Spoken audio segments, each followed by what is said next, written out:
जय हिंद। आज की क्लास में हम लोग कक्षा 10th क्लास के गणित विषय से प्रश्नावली 1D के तीसरे नंबर क्वेश्चन को देखेंगे।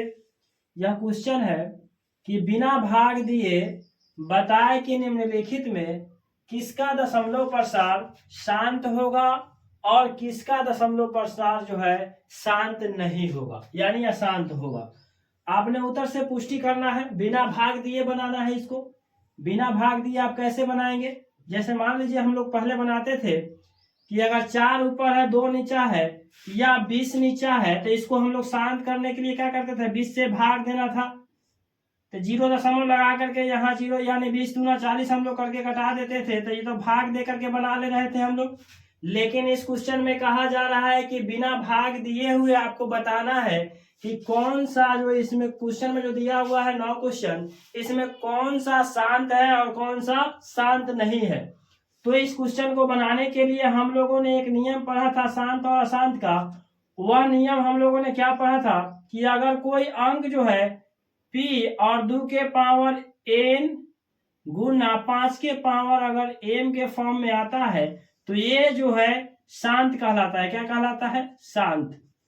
अगर कोई अंक इसके नहीं आता है, जैसे 2 के पावर कुछ आ गया यहाँ पे मान, फिर इसके बाद में 5 के पावर अगर यहाँ पे कुछ और आ गया और यहाँ पे 7 के पावर भी कुछ और आ गया, मतलब 3 टर्म में जाता है, तो इस टाइप का अंक क्या कहलाता है? अशांत कहलाता है।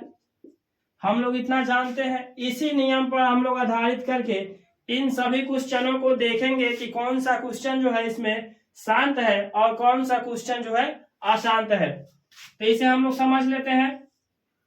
1 नंबर क्वेश्चन को यहाँ लिखेंगे हाल हम लोग 1 नंबर क्वेश्चन के लिए, और इसी नियम पर बनाएंगे।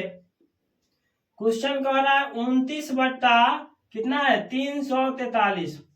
ये आपका भारतीय भवन का बुक है, हम लोग भारतीय भवन को ही पढ़, आप किसी भी प्रकाशन का पढ़ सकते हैं बुक, जहां से आप इस तरह का क्वेश्चन को इसी नियम पर बना सकते हैं। आपका क्वेश्चन बन जाएगा। और जो क्वेश्चन नहीं बनता है तो आप इस वीडियो में कमेंट करिएगा एक्सरसाइज और क्वेश्चन नंबर लिख करके, तो हम अगले वीडियो में उस क्वेश्चन को बताने का प्रयास करेंगे और समझाने का प्रयास करेंगे।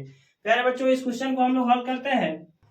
तो इस टाइप का जब हम क्वेश्चन बनाए थे तो वहां पे हम बताए थे कि अंश को छोड़ देना है और हर का क्या निकालना है? एलसीएम निकालना है। क्योंकि हर ऊपर कुछ भी रहे उससे मतलब नहीं है, नीचे वाला फॉर्म जो होना चाहिए वो 2 के पावर और 5 के पावर में आना चाहिए कुछ अंक।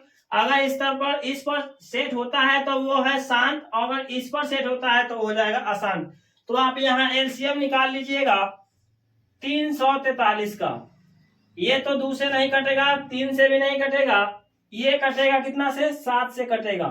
7 चौका 28 और 7 नवा 63। फिर 7 से कटेगा, 7 से 49। 7 से आप कटा भी सकते हैं, नहीं भी कटा सकते हैं।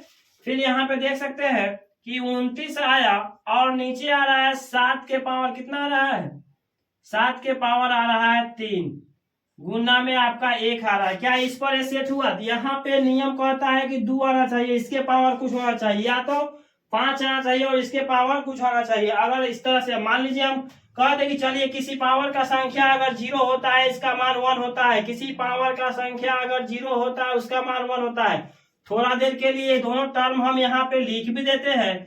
ऐसे लिख देते हैं कि 2 के पावर 0 और 5 के पावर भी 0 हमने मान लिया, तो 7 के पावर 3। अगर इस 3 टर्म में आ गया, देख रहे हैं, जब भी कोई अंक तीसरे टर्म में आएगा तो क्या कहलाएगा?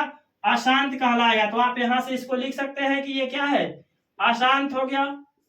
ये आपका आंसर दिया होगा अशांत। और इसी तरह से इसका दूसरा नंबर जो क्वेश्चन दिया हुआ है उसे हम लोग हल करते हैं और लिखते हैं। कितना दिया गया है? 3 बट्टा दिया गया है 8। तो ऊपर वाला अंक को हम लोग छोड़ देते हैं, नीचे वाला अंक का एलसीएम निकालेंगे। हमेशा हर का एलसीएम करेंगे। 8 से यानी 2, ये 4 हो जाएगा, फिर यहाँ 2, यहाँ पे 2 हो जाएगा और 2 से लगाइएगा तो 1। अब इसको हम लोग लिखेंगे तो ऊपर तो कुछ भी रह सकता है पी का मान, लेकिन नीचे 2 के पावर कितना आया? 3 आया। और किसी भी संख्या के पावर अगर 0 रहता है तो उसका मान कितना होता है? 1 होता है। यानी 5 के पावर हम क्या कर सकते हैं? 0। इस 1 के लिए भी तो हम कुछ लिख सकते हैं ना, इसका मान क्या हो गया? 0। 1 तो ऐसे भी रहे चाहे ना रहे यार, इसको आप लिखिएगा 3 बट्टा 2 के पावर 3 गुने इसका मान 1 होता है, तो फिर तो 8 आपको प्राप्त होगा। तो इस तरह का अगर फॉर्म में सेट हो गया तो ये क्या कहलाएगा?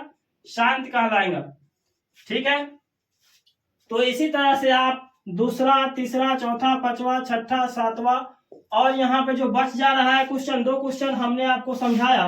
इसी तर्ज पर आप चाहे बनाना तो इस तरह के जितने भी क्वेश्चन है बिना भाग दिए हुए आप एलसीएम की सहायता से, जिन बच्चों को एलसीएम आता है, एलसीएम के सहायता से यानी लघुत्तम समापवर्तक जिनको निकालने आता है उसकी मदद लेकर के इस तरह के क्वेश्चन को सॉल्व कर पाएंगे। तो प्यारे बच्चों, अगर इस तरह से और भी ज्यादा डिटेल्स में आप समझना चाहते हैं और भी सभी विषयों की तैयारी आप इसी तरह से करना चाहते हैं समझ करके, तो आप इसके लिए मेरे एप्लीकेशन MG प्लस एकेडमी को प्ले स्टोर से डाउनलोड कीजिए। वहां पे जितने भी बच्चे 2026 में बोर्ड परीक्षा का एग्जाम देने वाले हैं उन सभी के लिए बहुत ही बेहतरीन सा कोर्स मंजिल बैच 2026 के नाम से लॉन्च किया गया है, जिसमें एडमिशन लेकर के अपने संपूर्ण विषयों की तैयारी सफलतापूर्वक कर सकते हैं। प्यारे बच्चों, अगर आपको यह वीडियो अच्छी लगी है, आप चाहते हैं इस तरह का वीडियो और भी आप देख करके गणित को आसान भाषा में समझना चाहते हैं, तो आप इस चैनल को सब्सक्राइब कर लीजिए, वीडियो को लाइक तथा शेयर कीजिए ताकि मेरे हर आने वाले वीडियो का नोटिफिकेशन आपके पास सफलतापूर्वक पहुंच सके। प्यारे बच्चों, मिलते हैं किसी अगले वीडियो में, तब तक के लिए धन्यवाद। जय हिंद।